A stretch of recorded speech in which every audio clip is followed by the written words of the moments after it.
안녕하세요. 이곳은 크라임전 진행과 연출을 맡고 있는 김PD입니다. 날카롭고 정확한 분석으로 대한민국의 정의를 세우고 계신 배상훈 프로파일러님 모십니다. 예, 안녕하세요. 배상훈입니다. 반갑습니다. 네, 선생님 반갑습니다. 지난주에 저희가 이제 10살 조카를 끔찍하게 물고문해서 살해한 이모 사건을 이야기해봤는데요. 오늘도 또 안타까운 사건, 또 지난번에 저희가 좀 예고는 드렸죠. 좀 정보가 좀 더 모이면 좀 해보겠다라고 했는데 이게 너무 좀 수사가 좀 더디 진행되는 건지 발표가 좀 더디 나는 건지 충분하지는 않지만 그래도 너무 지금 요새 많은 분들께서 궁금증이 많으신 구미에서 3세 여아가 변사체로 발견된 사건 좀 다뤄보도록 하겠습니다. 먼저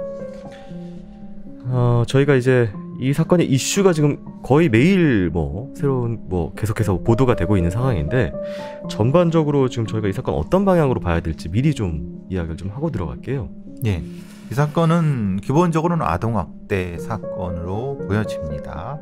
아동학대, 치사 혹은 방임, 유기까지는 전체적인 얼개가 나오는데, 문제는 이제 실제로 이제 딸과 어머니가 같이 학대를 한 건지 아니면은 별개의 사건이 붙여진 건지, 이것이 이제 DNA 분석과 연결이 돼 갖고 상당히 난해한 사건으로, 난해하다기보다는 좀 미스터리한 사건으로 연결됩니다. 그렇지만은 기본적인 축은 아동학대 치사 사건입니다. 네. 그걸 중심으로 보고 거기에 관련된 사람들이 누가 있고 왜 그들은 거짓말을 하고 있는 건지, 아니면 그것이 아니라 수사 자체가 잘못된 건지, 이런 등등을 분석해 보는 것이 이 사건의 핵심이라고 보여집니다. 네, 알겠습니다. 자, 그렇다면 이제 사건의 처음부터 거의 타이날 순으로 좀 한번 들어가 보도록 하겠습니다. 2021년 2월 10일입니다. 오후 3시가 조금 넘은 시각, 구미시 상모 사국동에 있는 한 빌라에서 3살 여자아이가 사망한 채 발견됐는데요. 경찰에 신고한 사람은 사망한 아이의 외할아버지였습니다. 집을 비워달라는 집주인의 요청으로 외할머니가 딸이 살던 3층 집을 청소하러 갔다가 딸의 아이, 당시에 알려지긴 손녀의 시신을 발견한 겁니다. 아이의 시신은 방치된 지 오래된 듯 반미라 상태였고요. 이미 백골화가 진행되고 있었습니다. 예비 감정 결과 사인은 미상, 다만 사망한 아이의 몸에서 골절 등의 흔적은 발견되지 않았습니다. 손녀의 시신을 발견한 외조모부는 이미 딸이 작년 8월에 집에 계약이 만료되어 이사를 갔기 때문에 당연히 손녀도 함께 갔을 거라고 생각을 했다고 합니다. 그런데 예비 부검에서 추정된 아이의 사망 시기가 딸, 즉 아이의 엄마 김씨가 이사를 갔던 8월로 판단이 됐고요. 경찰은 아이를 방치, 시신을 유기한 혐의로 아이의 엄마 김씨를 체포를 하게 됩니다. 자, 여기까지를 먼저 살펴보자면은 아이가 꽤 오랜 시간 그 집에 방치가 됐던 것 같고요. 발견 시점으로부터 당시 이사 시점, 그 다음에 아이의 그 유골에서 골절의 흔적은 또 발견되지 않았다, 미라 상태 등등을 유추했을 때 어떤 일이 당시에 여름에 있었던, 그 기존까지 해서 여름에 있었던 것으로 좀 파악할 수 있을까요? 지금 말씀하신 것 상으로 보면은 작년 8월쯤에 이사를 나갔기 때문에 그때쯤에 이제 버려졌다. 이게 죽임을 당한 채 버려진 건지, 아니면은 어떤 이유 때문에 움직이지 못하는 상황, 아니면 저항하지 못하는 상황, 아니면 뭔가 얘기하지 못하는 상황에서 죽어간 건지, 이 두 개가 또 구분이 돼야 되는 거고. 근데 명확한 것은 그 사람과 지금 죽은 아이가 같이 살고 있었고, 살고 있었는데 그 친모가, 그러니까 그 어머니가 네. 이사를 가고 그 후에 6개월 뒤에 이 아이의 주검이 발견됐다까지가 기본적인 팩트인데, 문제는 그겁니다. 이 기본적인 팩트에도 여러 가지 설명해야 될 부분이 있다는 겁니다. 네. 왜냐하면 지금 이 발견한 사람은 외할아버지, 외할머니예요. 네. 딸이 이사를 갔어요. 그런데 그 아이의 손녀가 거기 주검으로 상태에 있다는 거를 모를 수가 있느냐? 네. 왜? 아니, 왜 손녀가 이사를 가서, 그럼 어디 가서 아니 안부를 묻거나 아니면 뭐 확인을 할 수 있잖아요. 네. 근데 그럼 확인 안 했다는 건가요? 바로 위층에 또 집이 있고요. 그러니까 네. 지금 이 외할머니, 외할아버지의 집과, 그러니까 그 빌라에 네. 2, 3층 사이입니다. 네. 근데 이게 가능하냐? 이것 때문에 혹시라도 다른 어떤 시나리오가 있을 수 있느냐라고 하는 것이 일단 있는 거고. 근데 어쨌든 기본적인 팩트는 네. 이사를 갔고 주검이 발견됐고 그 주검의 원인 말하자면 어떻게 죽었는지는 모른다. 그리고 부검의 약동물 검사는 아마 이번 주 내에 나올 수 있는데 그래서 아마도 수사가 좀 더딘 거 아니냐. 네. 외견상으로는 학대의 흔적은 발견되지 않았다. 외견상으로. 네. 그렇습니다. 네. 특히 뭐 반미라 상태가 특별하게 의미하는 건 따로 있을까요? 이게 반미라 상태라고 하는 것은 우리가 이제 뭐 백고라, 반미라 여러 가지 실화파 이런 얘기가 나오지 않습니까? 네. 실화파와 반미라 상태는 엄격히 다릅니다. 이것은 온도와 습도 사이의 문제예요. 우리가 습도가 낮으면은 건조가 되죠. 네. 건조가 되면 말라붙어 갖고 미라가 되는 거고 그것이 아니라 어느 특정 조건에 되면 지방이 나와서 일종의 비누화 현상이 되는 겁니다. 그러니까 지금 얘기된 것은 부패가 진행이 되면서 건조가 같이 진행이 됐기 때문에 이것이 어정쩡한 형태의 온도 조건일 수 있다. 네. 이 얘기는 뭐냐면은 제가 지난번에 말씀드린 것처럼 그 공간에 특정하게 어떤 온도 조건과 습도 조건이 맞춰져 있을 수 있다고 하면 인위적인 것이 들어가는 거예요. 네. 그냥 방치한 게 아닌 거예요. 네.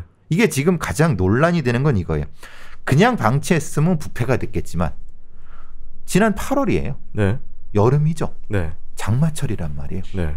그럼 엄청나게 부패가 됐을 거란 말이에요. 방 안인데 닫혀 있잖아요. 네. 근데 어떻게 닫혀 있고 여름 장마철을 지나간 그때가 죽었을 텐데 어떻게 반미라 상태가 되냐 이 말이에요. 그러면 건조하게 뭔가를 인위적으로 하지 않고는 불가능하다고 하면 이거는 그냥 놓은 게 아니라 네. 어떤 특정한 조건으로 누군가가 작용을 했다라고 하면 그 사람이 공범이거나 주범이거나라고 하는 거예요. 그러면 이사 간 사람이 다시 왔다 갔다 했을까요? 아니면 그 위층에 있는 외할아버지 외할머니가 왔다 갔다 했을까요? 어떤 게 더 편할까요? 확률상으로는 근거리에 있는 사람이 그렇죠. 네. 그러니까 이것 때문에 이 사건은 반미라고 하는 것이 네. 심각히 고려가 돼야 돼. 그러니까 수사상 고려가 돼야 되는데 지금 이 수사상은 그런 고려가 안 됐기 때문에 사실은 좀 이 수사는 제가 그래서 계속 뭐 뒤에도 말씀드리겠지만 경찰 수사는 실패다라고 말씀 그것 때문에 그렇습니다. 네, 알겠습니다. 어쨌든 중요한 것이 이게 뭐 살해된 것이냐 아니면은 어떤 종류의 이유로 뭐 치사 혹은 방치된 것이냐 굉장히 중요해 보이는데요. 생전에 학대를 당하다 살해된 건지는 정확하지 않고요. 체포된 엄마 김 씨 휴대폰에서 이사하기 전인 8월 초에 홀로 남겨둔 이 보람양을 찍은 사진이 있었는데 사진 속의 아이가 제대로 씻지 못하고 영양 공급도 받지 못해서 아사 직전에 비참한 모습이었다고 전해지고 있습니다. 경찰은 아이가 8월의 무더위 속에서 아무것도 먹지 못하고 굶어서 사망했을 가능성이 있다고 판단했고요. 김 씨는 살해 혐의를 부인하면서 아이를 방치한 이유에 대해서 전 남편과 오래전에 헤어졌기 때문에 이 전 남편과 사이에서 낳은 아이를 키우기 힘들어 빌라에 홀로 남겨두고 떠났다라고 진술을 했습니다. 김 씨가 아이를 방치한 채 떠난 빌라는 전 남편과 함께 살던 집이었는데요. 김 씨는 작년 4월 1일 내연남이 있는 상태로 전 남편과 이혼을 했습니다. 전 남편은 집에 김 씨와 아이를 살게 하고 이혼 후 집을 떠난 상태고요. 이후 김 씨는 내연남과 5월에 혼인신고를 하면서 부부 사이가 됐습니다. 이때는 이미 현 남편의 아이를 임신한 상태였는데 8월에 이사 가기 전에 아이를 출산했고 이후 이사를 가면서 전 남편의 아이를 빈집에 홀로 버렸던 것, 그러니까 이제 보람이라고 알려진 이 아이가 그렇게 해서 홀로 남았던 것으로 이제 밝혀졌는데 이제 경찰이 인권 등의 여러 가지 문제를 고려해서 아이의 사진을 그 시신이나 그 직전에 8월 직전에 찍었다는 사진을 공개 안 하고 있는데 어쨌든 굉장히 어떤 아사 직전에 방치가 있었던 것 같습니다. 그러니까 아동학대 치사는 맞는 거죠. 그건 네. 본인이 인정한 바예요. 네. 그러니까 4월, 5월, 8월이 상당히 중요한 건 뭐냐면 4월에 이혼을 했습니다. 그리고 5월에 혼인 신고를 했어요. 그러니까 전 남편과 현 남편 사이인데 전 남편은 아마 나이가 비슷한 것 같아요. 또래 같아요. 예. 네. 이 사람의 이 아이가 낳을 때 지금이 22살입니다. 네. 그럼 이 죽은 아이를 낳을 때가 18이나 19이에요. 2018년 3월쯤이에요. 네. 그럼 그 상태를 우리가 편견을 가지고 얘기할 필요는 없지만은 상당히 그 경제적인 문제라든가 여러 가지의 어떤 문제가 있는 상태에서 결혼을 했을 수 있다는 걸 우리가 추정할 수 있는 거고 네. 그런 상태에서 아이가 출생을 했고 그 아이랑 이 전 남편이랑 거기서 살다가 이혼을 했는데 이게 이제 그 이 MBC의 탐사 보도 프로그램에 의하면은 이 혼인 중간에 이제 흔히 혼외 임신을 한 거죠. 말하자면은. 그러니까 네. 현 남편을 만난 거죠. 네.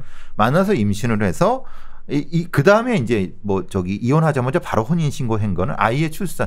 딱 보시면 아시겠지만은 5월에 혼인 신고를 했는데 8월에 출산했잖아요. 네. 그러면 그 이전에 이미 개월수가 이렇게 안 맞죠. 네. 안 맞죠. 한참 전에 현 남편을 만나서 임신을 했다는 거잖아요. 네. 그러면 실제로는 전 남편과 이 살고 있었다는 것도 아니라 사실은 별거 아니면 살았다 하더라도 좀 관계가 이랬다고 보는 것이 맞는 거예요. 네. 그래서 이제 이 상태가 왜 이 아이가 죽은 아이를 이렇게 뭐 거기 비참한 모습으로 8월에 됐는가에 대한 어떤 아이디어가 나오는 거고. 네. 근데 그 앞에 4월, 5월쯤에는 아이가 상당히 3월, 2월 그때는 좀 건강한 모습이었어요. 네. 근데 그 중간에 어떤 심경의 변화가 있었을까? 라고 하는 거예요. 그러면 심경의 변화를 우리가 추정할 수 있는 거는 이 아이를 버린 이유가 나올 수 있는 거죠. 왜 이렇게 버렸는가에 대한. 네. 그죠? 예. 알겠습니다.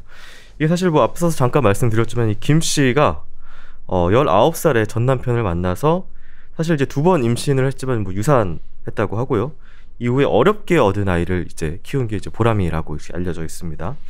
그리고 이제 그 전 남편의 입장에서 발언에 따르면은 김 씨가 결혼 이후에도 자꾸 외도 문제로 결국 이혼을 하게 됐다라고 하고 결국 이제 결과적으로 내연남하고 혼인을 하게 되는 뭐 이런 상황이 펼쳐지는데, 그러니까 이 아이를 이렇게 두고 간 이유에 대해서 전 남편의 아이라서 뭐 솔직히 좀 어떤 거부감이 있었다라고 경찰 조사에서 얘기했다는, 자기 아이는 아닌가요, 그럼? 자기 아이가 아닌 것처럼 그러죠. 이렇게 발언을 하더라고요. 말이 좀 이상하잖아요. 네. 전 남편의 아이이기도 하지만 자기 아이이기도 하잖아요. 네. 50%는 자기 아이예요. 네. 그런데 버리고 갔다는 거잖아요. 네. 그러면은 현 남편이 버리라고 한 건가? 아니면은 무엇인가 지금 있는 상황에 대한 뭔가 아이디어를, 그러니까 좀 힌트를 주는 건가? 라는 생각이 들지 않으세요? 네. 어떻게 자기가 2살, 그러니까 거의 20개월 넘게 키운 아이잖아요. 네. 그것도 어렵게 얻은 아이잖아요. 네. 이걸 쉽게 버릴 수 있나? 친모가? 이런 생각이 전 문득 드는 거예요. 네. 그리고 그 말은 좀 이상하다는 거예요. 네. 전 남편의 아이라는 말이 이게 무슨 말일까? 음. 라는 생각이 그때는 몰랐는데, 한 지난주 이런데 네. 지금 계속 곱씹어보면 그게 무슨 의미일까라는 생각을 좀 하게 돼요. 네. 가족관계도 나중에 이제 얘기하겠지만 좀 복잡한 게 있기 때문에. 그렇죠. 예. 네.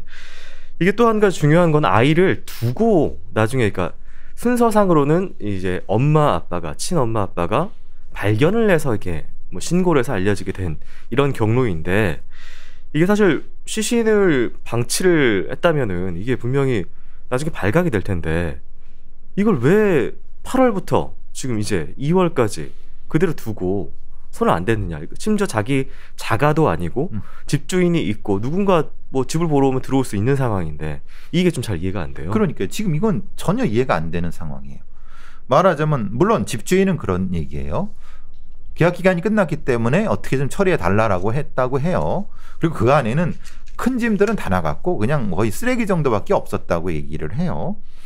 그러면은 분명히 거기 방치를 했고, 그러면 이제 계약 기간이 끝나면은 당연히 그 누군가 들어온다고 하면 시체가 발견된다고 생각할 거잖아요. 네. 그럼 김 씨는 그걸 알고 있잖아요. 그럼 당연히 걸리잖아요. 네. 근데 그 위에 자기 친엄마가 있잖아요. 네. 그죠? 그러니까 그 결국은 그 사람들이 알았다고 하거나 아니면 알게 될 나중에 그때는 이제 얘기하지 않았지만 중간에 얘기를 했을 수도 있다는 생각이 든다는 거예요. 그러니까 제가 궁금한 건 이게 심리적으로 이제 뭐 완전히 놔버려서, 그러니까 손이 뭐 흔히 말하면 약간 좀 반실성처럼 이제 아이에 대해서 그래서 그냥 뭐 그러니까 저장강박처럼 그냥 아이를 방치해놓고 아무 생각 없이 사는 사람이로 봐야 될지, 아니면은 어떤 믿는 구석이 있어서 이렇게 아이를 놓고도 그냥 행동을 안 한 것인지는 되게 중요하게 다른 문제잖아요. 그렇죠. 그 사람의 심리 분석이 들어가야 되는 거죠. 네. 그러니까 이 사람이 자신의 것에 대한 얼마나 애착도가 있는가, 그리고 그것이 남의 것을 밝혀졌을 때의 어떤 감정의 변화가 얼마나 심한가, 이거를 사실은 그 사람을 직접 측정을 해봐야 돼요. 네. 그러니까 이런 거죠. 사실은 내 거로 알고 있었는데 사실은 그게 아니다. 그러니까 배신감이 들고 그랬을 때 감정의 전환 속도가 빠르다라고 하면은 그냥 아무런 생각 없이, 아니면 굉장히 분노해서 버리고 갔다라는 것이 가능한 심리 상태고, 그것이 네. 아니라, 그런 사람이 아니라 아무리 그렇다 하더라도 어떤 감정적인 남아 있는 사람이라고 하면은 계속 무엇인가 버리고 갔지만, 아니 놓고 갔지만 계속 무엇인가 계속 신경을 쓰는 이런 사람일 수 있는 거죠. 네. 그거는 이 사람이 그 이사한 데가 그렇게 멀지 않다 그래요. 네.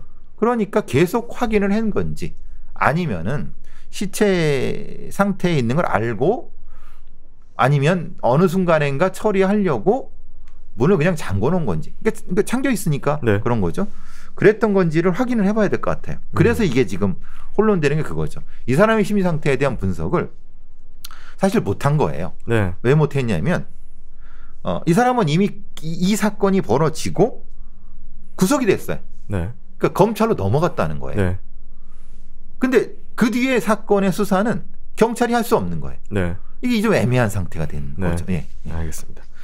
자, 김 씨 거짓말에 대해서 또 살펴볼 건데요. 아이를 버리고 온 후에도 김 씨는 가족 지인 전 남편에게 아이가 살아있는 것처럼 거짓말했습니다. 친정 부모에게는 아이를 데리고 이사 간 것처럼 말했고, 전 남편에게는 보람이가 요새 어린이집을 간다, 말도 늘었다, 엄마 아빠 할 줄 안다, 이 휴대전화 메시지 보내기도 했고요. 메시지 받은 남편이 평소 김 씨가 자기는 안 쓰고 아이한테 비싼 거 입히고 아이밖에 몰랐기 때문에 이런 사건이 발생할 거라고는 생각도 못했다라고 인터뷰한 내용이 있습니다. 김 씨는 보람이가 보고 싶다는 지인들에게는 지금 자고 있다, 거꾸로 누워서 자고 있다, 오늘 분유 먹이는데 뛰다가 엎었다 등 굉장히 구체적인 상황을 꾸며내서 이야기를 했고, 아이 사진을 보내달라는 친구에게는 보람이가 사진 찍는 거 싫어한다, 자꾸 도망다닌다라는 핑계를 댔다고 합니다. 김 씨는 또 다른 친구에게는 아이가 커서 친아빠가 아닌 걸 알게 될 수도 있으니까 현재 결혼한 현 남편을, 아이의 성을 현재 남편 성으로 바꾸고 이름도 바꿨다고 이렇게 얘기를 했지만 확인 결과 이것도 거짓말이었습니다. 이후 김 씨의 뻔뻔한 행동은 계속됐는데요. 그녀가 아이가 사망한 후에도 살아있는 것처럼 꾸미고 한 달에 20만 원씩 내오는 아동 수당을 계속 수령해 왔던 것으로 밝혀졌습니다. 김 씨가 이미 8월에 그 딸을 버리고 이사 온 이후 11월인데요. SNS에 아기가 자신의 팔베개를 하고 누워있는 사진을 올리면서 사랑해, 말 좀 잘 들어줘, 제발이라고 마치 살아있는 것처럼 이렇게 올렸던 사실이 있습니다. 올해 1월에는 2021년 더 행복하자며 지금의 남편과 찍은 사진을 올렸고요. 이 상황을 보면 네. 완전히 버린 거죠. 버렸지만은 친구들, 그러니까 그 아이를 알고 있는 사람들한테는 마치 살아있는 것처럼 네. 얘기를 했어요. 근데 언젠가는 밝혀질 거라는 생각은 아마 못하는 것 같다는 생각이 드는 거죠. 네. 근데 분명히 이거는 그 다음에 어떤 거짓말을 하려고 어떤 얘기를 이제 꾸며냈었을 가능성이 높다는 거죠. 왜? 아니 보람이가 사진 찍는 거 싫다고 도망다닌다라고 하고 엎었다라고 하지만 언젠가 그 친구들을 만나야 되잖아요. 네. 그죠? 그러면 그 아이는 없잖아요. 그때는 그러면 뭐라고 했을까? 그러니까 입양 보냈다고 하거나 아니 뭐라고? 그러면 자기 엄마한테 뭐라고 했을까? 이런. 근데 이 사람의 19살, 22살까지 삶을 보면은 충분히 그런 거짓말도 할 수 있다는 생각이 들어요. 네. 이제 그런 어떤 인간관계 형성돼 있기 때문에 네. 그래서 이렇게 거짓말한 부분은 상당히 이 사람 입장에서는 그냥 자연스럽게 이렇게 거짓말을 했을 것 같다는 생각이 들어요. 그 일종의 상황을 회피하기 위해서 거짓말을 끊임없이 하는 그런 타입이. 그렇게 되는 거죠. 네. 근데 길게 뭔가를 작정하거나 그런 것 같지는 않고, 네. 만약에 그랬다고 하면 그 시체를 빨리 치웠거나 뭘 했겠죠. 네. 근데 그걸 못하고 있다가 임박해서야 뭔가를 했다는 생각이 들어요. 그러면은 그 외할머니한테도 뭔가 언질이 있었거나 아니면 외할머니랑 무엇인가 약속을 했거나 이래야지 이게 좀 설명이 될 것 같은데, 근데 네. 그게 그 당시인지 아니면 뒤로 가는지 그건 이제 왜 뒤에 말씀드리겠지만 연결이 되는 것 같다는 생각이 들어요. 네. 또 한 가지 많은 그 국민들의 공분을 샀던 내용이 이래놓고 20만 원 아동수당을 매달 수령하고 있었다는 이야기인데 이것도 사실 두 가지가 다를 것 같아요. 이게 사실 돈이 나오니까 이 돈을 받기 위해서 계속 거짓말을 하는 것이 있을 수가 있고, 사망 신고를 하게 되는 경우는 이게 발각이 되니까, 그러니까 거짓말을 이미 해놨으니까 그냥 방치하고 있는데 돈은 그냥 들어오고 있는 상황인 것은 또 다르잖아요. 후자 적극성이. 같다는 생각이 들어요. 네. 그러니까 뭔가를 거짓말 하려고 했는데 이미 엎어진 물이기 때문에 계속 바꾸지 않고 계속 뭔가를 처리하려고 했을 것 같다는 생각이 들어요. 네. 그러니까 이제 일종의 그 넘어가는 형태의 거짓말이죠. 거짓말인데 자기도 감당 못하는 거짓말을 계속 불리는 형태로 했을 가능성이 높죠. 그게 이 사람의 프로필과 더 일치하는 그렇죠. 행동이다. 연결되는 거죠. 네. 이 아이의 시신이 발견된 이후 시신을 발견한 외 조모부 석 씨에게 관심이 쏠렸는데요. 시신이 발견된 곳은 빌라의 3층이었습니다. 그 아랫집에 외 조모부가 살고 있었는데, 만일 이 홀로 버려진 아이가 그 8월에 뭐 배고픔이나 추위, 공포 등으로 소리를 지르거나 울거나 이랬다면 바로 아래층에 살았던 외 조모부가 왜 몰랐겠느냐라는 논란이 일었습니다. 사건 초반에는 김 씨가 부모와 사이가 좋지 않아 연락이 뜸했기 때문에 손녀가 숨긴 사실을 몰랐다고 주장을 했지만, 아무리 사이가 좋지 않았다고 해도 뭐 이 소리가 진짜 안 들린다라는 게 사실 좀 말이 안 되기 때문에 논란이 들었고요. 그 때문에 아이가 이미 소리도 내지 못하고 움직이지도 못하는 상태로 당시 8월에 있지 않았을까 하는 의견이 나왔습니다.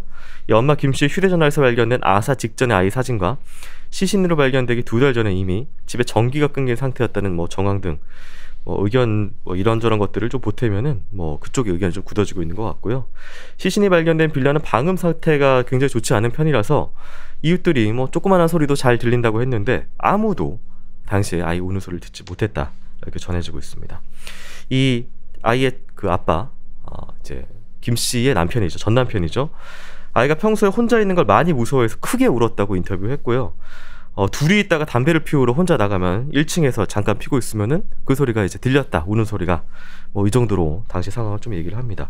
그래서 이제 이 어떤 당시의 상황이었냐, 관계였냐, 여기서 좀 추정을 해봐야 될 것 같은데요. 그러니까 그러면은 그 아이가 상당히 이 외모가 마지막에 8월 그쯤에 그런 상태라고 하면은 그때부터 학대가 이루어졌다. 때리는 학대보다는 그냥 방임, 그러다가 자연스럽게 죽게 되지 않았을까. 그래서 그거를 버리고 떠나지 않았을까. 이제 그 상태. 그리고 그것을 자기 현 남편한테도 얘기하지 않고 전 남편도 얘기하지 않았을까. 문제는 그거를 외할머니한테 얘기를 했을까. 그러니까 대충 얘기를 이제 했을 가능성과 후에 얘기를 하려고 그냥 미적미적 했을 가능성 두 가지가 다 존재한다고 봐요. 근데 네. 8월쯤에는 이미 아이는 죽었다고 보는 것이 맞을 거예요. 네. 근데 그 죽은 이유는 지금 밝혀내지 못하지만 그때 휴대전화에 찍힌 아사 직전에 상황을 봤을 때는 말 그대로 방임에 의한 죽음일 가능성이 높다라는, 그 살인을 했는지 모르겠지만은 네. 분명히 방임치사는 맞는 것 같다라는 생각을 하는 거죠. 네. 그리고 이 지점에서 굉장히 큰 반전이 사건에 이제 일어나는데요. 시신이 발견되고 약 3주 뒤에 이제 얼굴을 알아보지 못할 정도로 시신이 심하게 부패했기 때문에 유전자 검사를 시작을 합니다. 근데 당초에 아예 친모로 알려져 있던 김 씨와 친자 관계가 성립하지 않았던 겁니다. 검사 결과는 충격적이게도 아이의 시신을 발견하고 울먹이면서 경찰에 진술했던 외할머니 석 씨가 사망한 아이의 친모로 밝혀졌습니다. 그러니까 실제로 사망한 아이와 김 씨가 모녀지간이 아니라 자매지간이었던 것이었고요. 하지만 검사 결과를 들은 김 씨는 믿을 수 없다고 했습니다. 자신이 병원에서 나와서 지금까지 키워온 아이라고 주장을 했는데요. 외할머니 석 씨도 마찬가지로 검사 결과 부정하고 있는 상태입니다. 그 아이는 딸이 낳은 아이이고 자신은 절대 아이를 낳지 않았다라고 반복해서 주장하고 있습니다. 하지만 경찰은 시신의 신체 부위 3군데서 각각 시료를 채취했고 이후 3번씩 검사를 했다고 발표하면서 유전자 검사 결과는 99.9% 확실하다라고 얘기했습니다. 그러나 석 씨는 이 결과 역시 믿을 수 없다라고 재검사 요구 계속했고 이후 다시 한번 재검사했지만 결과는 마찬가지로 석 씨가 99.9%로 친모인 것으로 나왔습니다. 경찰은 석 씨가 아이를 몰래 낳았고 딸이 낳은 아이와 바깥치기를 했을 것이라고 추정을 했는데요. 하지만 석 씨의 가족들 역시 경찰 발표를 믿고 있지 않은 상태입니다. 석 씨 남편, 아내 석 씨가 절대 임신한 적이 없다고 하면서 아내가 샤워를 하고 나오면은 보통 둘이 있기 때문에 속옷 차림으로 나오는데 그 모습을 보고 내가 어떻게 임신한 걸 모르겠느냐라고 반문했고요. 석 씨의 큰딸 역시 경찰이 엄마가 아이를 2018년 1월이나 2월에 낳았다고 하는데 그때쯤 엄마를 만났지만 전혀 외향적으로 임신한 거 몰랐다.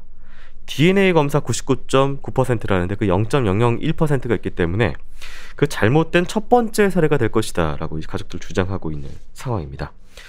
이 석 씨가 친모로는 밝혀졌지만 아이의 아빠는 석 씨 남편이 아닌 DNA 검사가 일치하지 않는 상황이고요.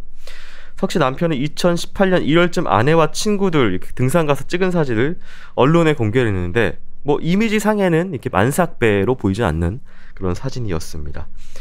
그 때문에 역시 남편은 계속 뭐 절대 임신할 리 없었다라고 주장을 하고 있는 상황입니다. 이 DNA 결과가 중요해 보여요. 그러니까 결국은 네. 국가수 대구분실이죠. 네. 만약에 국가수에서 실수를 했거나 그러면 이거는 국가수가 이건 큰 책임을 져야 되는 문제입니다. 근데 과학적으로 봐서는 분명히 DNA가 틀릴 리가 없고 그런데 이제 문제는 그거지. 인간적인 실수가 있을 수 있느냐. 말하자면 그 아이의 시료를 채취할 때의 실수 있을 수 있는 거고 또 석 씨의 이걸 채취할 때 실수일 수 있는데 그것도 이미 너무 이상해서 다시 확인을 해보니까 몇 번을 확인했다고 하니까 네. 실제로 국가수에서 이걸 실수할 가능성은 훨씬 적다.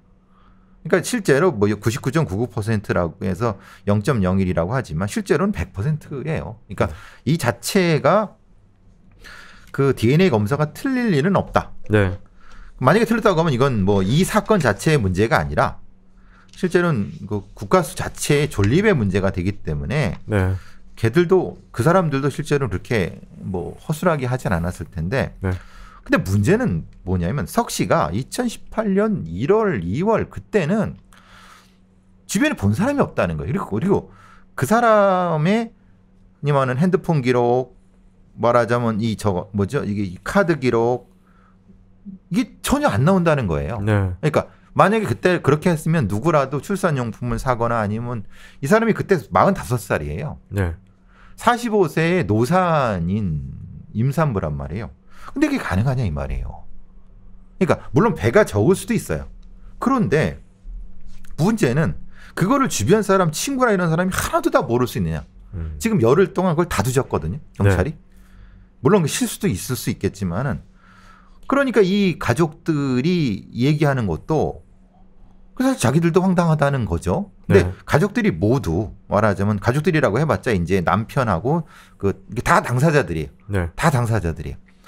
그러니까 이 사건의 당사자들일 수도 있어요. 네, 이해관계인일 수도 있어요. 네. 근데 안 했다고 하는데 그건 안 했다고 쳐도 객관적으로 어떻게 이렇게 출산을 한 사람이 45대 출산한 사람의 흔적이 안 남을 수 있냐는 이게 진짜 미스터리예요. 이게. 그래서 이건 여기서 막히는 거죠. 네. 그러니까 DNA가 틀릴 리가 없다고 하면 출산을 했다는 것이 맞고 네. 그러면 이제 뭐 음모론을 하는 사람들 그런 거죠. 그게 아니라 뭐 시험관 아기를 출산했던 대리모를 출산했던 뭐 이렇게 되는데 네.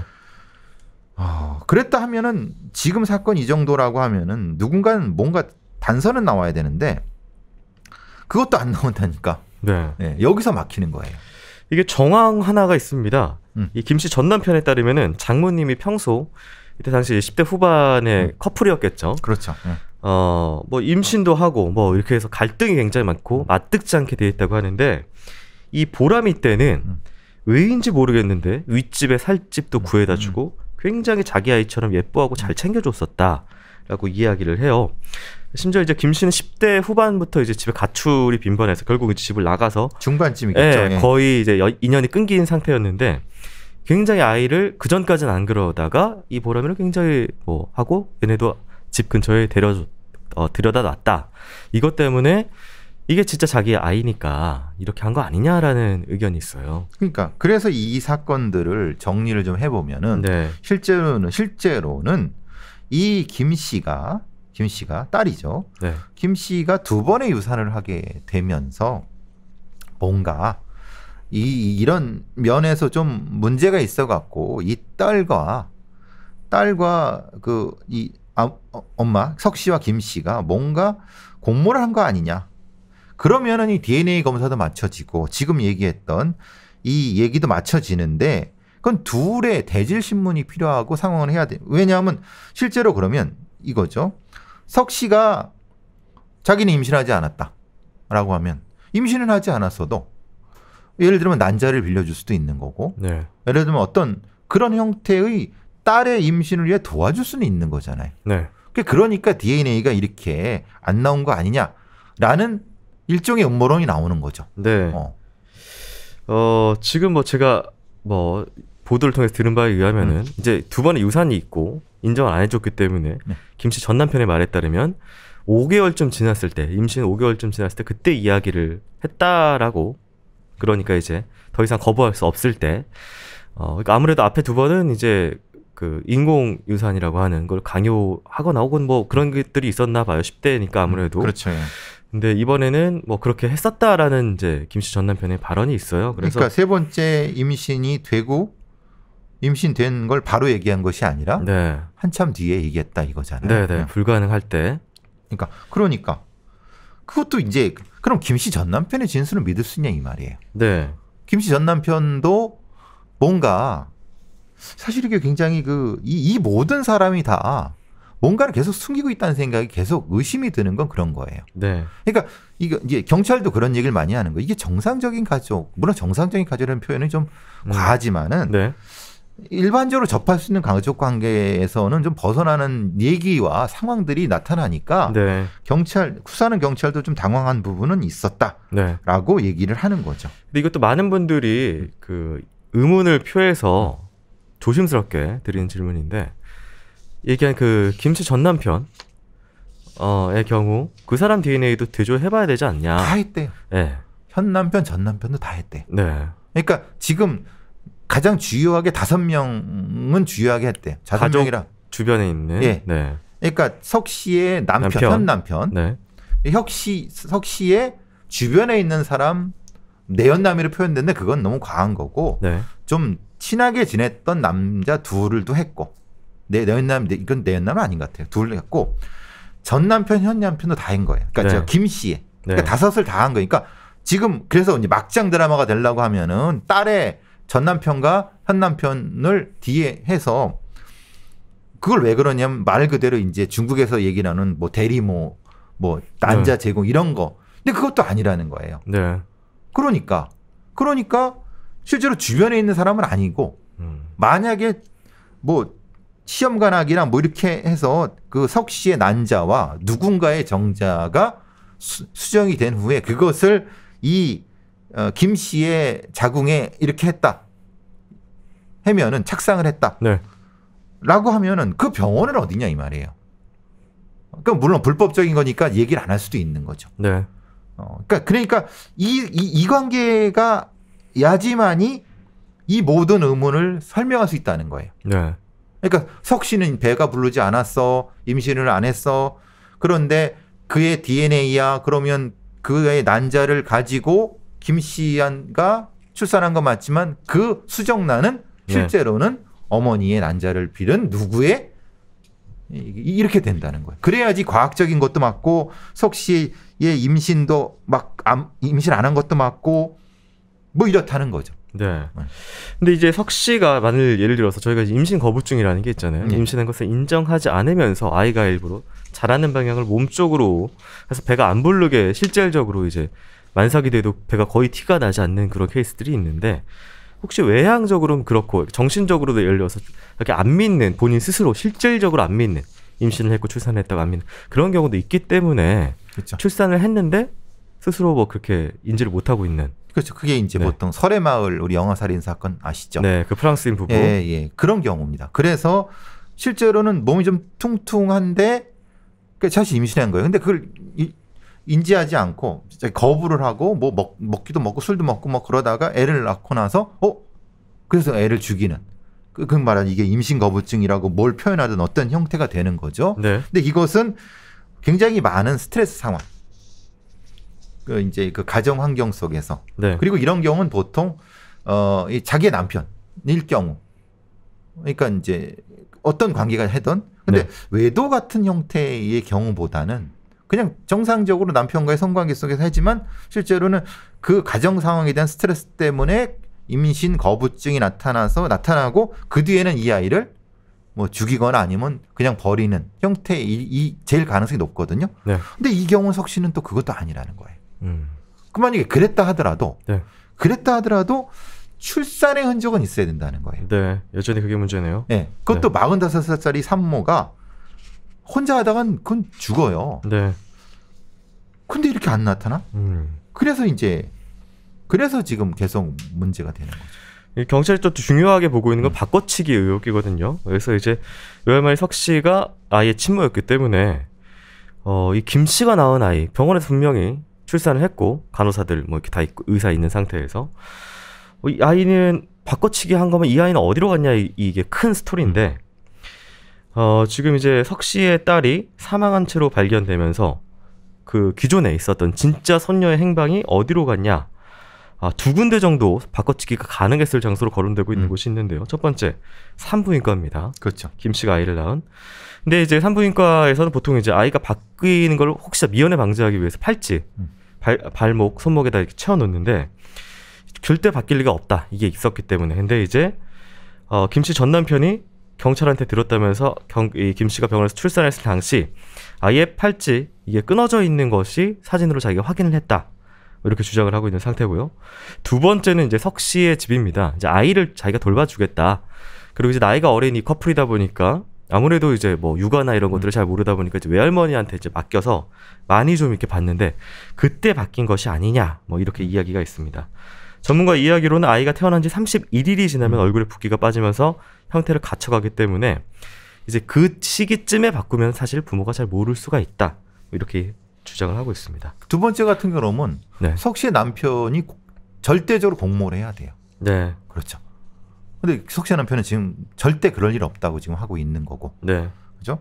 가장 어떻게 보면은 쉬운 방법은 석 씨의 남편이 도와줘서 몰래 임신 출산을 한 거죠. 근데 사실은 그 아이는 자기 아이가 아니지만은 자기 아이인 줄 알고 몰래 좀 어떻게 보면 부끄러우니까 네. 뭐 표현이 그렇지만 그러니까 어쨌든 그렇게 해서 나가고 해가서 바꾸는 걸 용인하거나 뭐 아니면 했는데 지금 거짓말하고 있는 게 가장 가능성이 높은 거죠. 경찰도 그걸 보고 있고 병원에서는 이거는 만약에 그랬다고 하면 그 산부인과가 엄청난 비난을 받아야 되는 상황이니까 산부인과 의사나 산부인과에서는 우리는 절대 안 했다고 하겠죠. 네. 그런데 지금 나오는 얘기는 절대 끊길 수 없다고 하는 팔찌라는 게 사실은 가끔 우리가 이런 거 보지 않습니까? 산모가 아이가 바뀌었다는 거 우리 가끔 언론에 나오지 않습니까? 네. 그러니까 절대란 건 없는 거예요, 사실은. 근데 가능성은 여러 사람의 눈이 있기 때문에 그것보다는 이 조리 과정에서 해야 되는 거고. 네. 그리고 만약에 병원에서 바뀌었다고 하면 그 석 씨 아이를 데려가야 되잖아요, 거기까지. 네. 근데 그건 사실 불가능하잖아요. 눈에 안 띄고 그 아이를 그렇죠. 들고 가서 바꾸는 그렇게 거. 위험한 걸 하지 않겠죠. 그러니까 가장 가능성 높은 거는 이거고. 네. 이거고. 집 안에서 석 씨 집에서 안에서 안에서 하는 거. 네. 분명히 그 산부인과의 의사와 이 딸이 낳은 거는 확실하다. 기록이 확실하다. 네. 그러니까 그거는 일단 제가 이제 가끔 이게 좀 뭐라거나 이제 의문을 가졌던 거는 혹시 석 씨가 김 씨를 대신해 갖고 출산을 하지 않았는가라는 저는 그런 가능성 낮은 얘기도 해봤어요. 왜냐하면 안 나오고 네. 그러니까. 근데 이제 문제는 그렇게 하려고 하면은 산부인과 의사, 산부인과의 간호사들이 그거를 묵인하거나 뭐 몰랐거나라고 해야 되는데 그 가능성은 사실은 적기 때문에 네. 여기에는 포함시키지 않은 거죠, 사실은. 네. 이게 사실 이제 시신을 발견하기 전날에 석 씨가 그 집에 먼저 한번 들어가서 아이 상태를 보고 그다음에 이제 그냥 왔다 뭐 이런 이야기가 있어요. 그래서 다음 날 다시 한번 가가지고 해가지고 남편한테 알리고 뭐 신고했다. 이제 조금 다른 건 뭐냐면 네. 9일 날 어쨌든 가서 확인을 하고 네. 자기가 빼돌리려 그랬다. 아, 네. 유기를 하려고 한번 시도가 있었다. 그래서 유기미수로 지금 저기 혐의가 추가된 게 그거예요. 네. 근데 뭐 바람 소리가 들어가서 무서워서 노크가 나와서 그때 남편한테 얘기를 했다 그랬더니 남편이 그러니까 10일 날 네. 남편이 깜짝 놀라서 뭐 하는 거냐 다시 들어가서 확인하고 남편이 신고했다라고 네. 하는 거예요. 그러니까 이 석 씨는 9일날 들어간 건 맞아요. 그래서 뭔가 처리하려고 김 씨한테 전화를 한 것까지도 본인이 인정을 해요. 네. 내가 치울게 라는 말까지 했대요. 그래서 유기미수가 되는 거죠. 근데 그게 실제로 그 말이 다였는지 알고 있어서 너 이렇게 했는지 내가 몰랐는데 너한테 뭘 이렇게 했는지 이 부분은 규명돼야 될 부분이죠. 네. 그죠? 이 석 씨가 유치장에서 남편에게 보낸 편지 내용 중에 이런 게 있는데요. 차라리 시간을 되돌려서 보람이를 발견한 시점으로 돌아간다면 보람이를 보고 바로 신고했더라면 결과가 달라졌을까? 의문이다. 이불을 덮어줬던 게 아무리 생각해도 이 결과가 이해가 안 돼. 잠을 자고 일어나도 여전히 여기구나라고 이렇게 편지를 보냈습니다. 시간을 되돌려서 그때로 돌아갔다라면 뭐가 달라졌을까? 이불을 덮어줬다. 이런 문구들이 좀 눈에 들어오는데 그러면 이 사람은 이전에 알았다는 것일 수도 있죠. 네. 지금 이 사람은 9일 얘기를 하는 거잖아요. 네. 아니 그게 아니라 사실 차라리 그 이전에도 알았다. 근데 처리하지 못하고 있다가 주인이 얘기하면서 들어가서 처리하려고 했는데 사실 눈이 보이니까 그래서 남편한테 얘기를 하고 그래서 남편이 고민하다가 신고를 하지 않았나. 이런 생각이 오히려 그렇게도 더 가능성이 볼 수 있는 거죠. 네. 근데 그거는 그 아이가 저거라는 자기 딸이 아니라는 전제예요. 그때는. 네. 이거는 그러니까 이 막 섞여 있는 거. 이거는 이 얘기는 뭐냐면 이 딸은 자기 딸이 아니라는 얘기예요. 근데 이 내용을 예를 들어서 언론에 이나 이런 쪽에 좀 노출되게 하기 위해서 일부러 뭐 이렇게 그렇죠. 일부러 할 수도 있죠. 네. 왜냐하면 그거는 당연히 시장에 그렇게 이 나가면은 당연히 노출된다는 건 뻔히 알고 있겠고 남편도 알 테니까 그건 뭐 그러니까 일종의 언론 플레이일 수 있다는 게 경찰의 판단일 수도 있는 거죠. 네. 이게 사실 뭐 제가 듣기로 프로파일러 3명이 뭐 투입이 됐다. 뭐 근데 이제 이게 뭐 피의 사실 공표 때문인지 이게 나중에 뭐 기소에 쓰려고 뭐 안 공개하는 건지는 모르지만 국민들 입장에서 사실 밝혀진 게 속 시원하게 밝혀진 게 없어요. 그래서 이게 어떤 뭐 수사상의 어려움인지 뭐 메커니즘인지 아니면은 이게 안 풀리는 건지 어떻게 보실까요? 이게 프로파일러 투입 시점이 너무 늦은 거고요. 네. 왜냐하면 이미 형사들이 여러 얘기를 많이 했어요. 그러니까 프로파일러를 투입해 갖고 그 사람과 라포를 형성해서 뭔가를 끄집어내기에는 네. 너무 늦었어요. 이미 그 사람은 자기가 절대 아니라고 이미 얘기했고 그거를 이제 거짓말을 풀려고 들어갔는데 근데 그것이 통하지 않은 거죠. 통하지 않는 경우도 있습니다. 네. 그래서 그러니까 절대적으로 아마 실패한 거고 만약에 그때 뭔가라도 단서가 나왔으면은 네. 구미경찰서장이 그렇게 얘기하지 않죠. 지금 이 얘기는 사실은 뭐 실패를 자인한 거 아닙니까? 그러니까 뭔가라도 나왔으면은 그때 발표를 했을 거예요. 근데 그래서 한편으로 또 이렇게까지 차단하고 그 부정하는 이유가 지금 밝혀진 것보다 압도적인 큰 뭔가를 감추기 위해서는 지금 벼랑 끝에서 이렇게 부인할 수밖에 없다라고 판단하는 사람들도 있어요. 그러니까 그래서 이제 나오는 것이 실제 김 씨의 아이가 둘인 거죠. 네. 그 아이를 어딘가로 입양을 보냈다. 몰래. 네.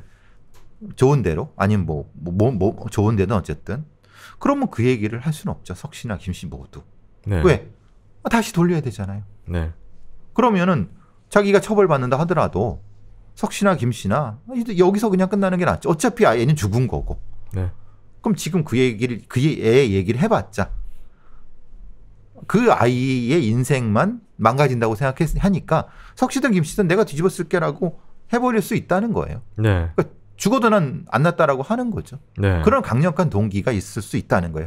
그 아이 때문에. 알겠습니다. 그 아이가 죽었는지 입양을 보내는지. 만약에 죽었어도 얘기하지 않을 거고 왜냐하면 어딘가 처리를 했어야 되니까. 네네. 입양을 보냈어도 절대 얘기하지 않을 거고. 네. 이건 강력한 동기가 되죠. 둘 다한테. 알겠습니다.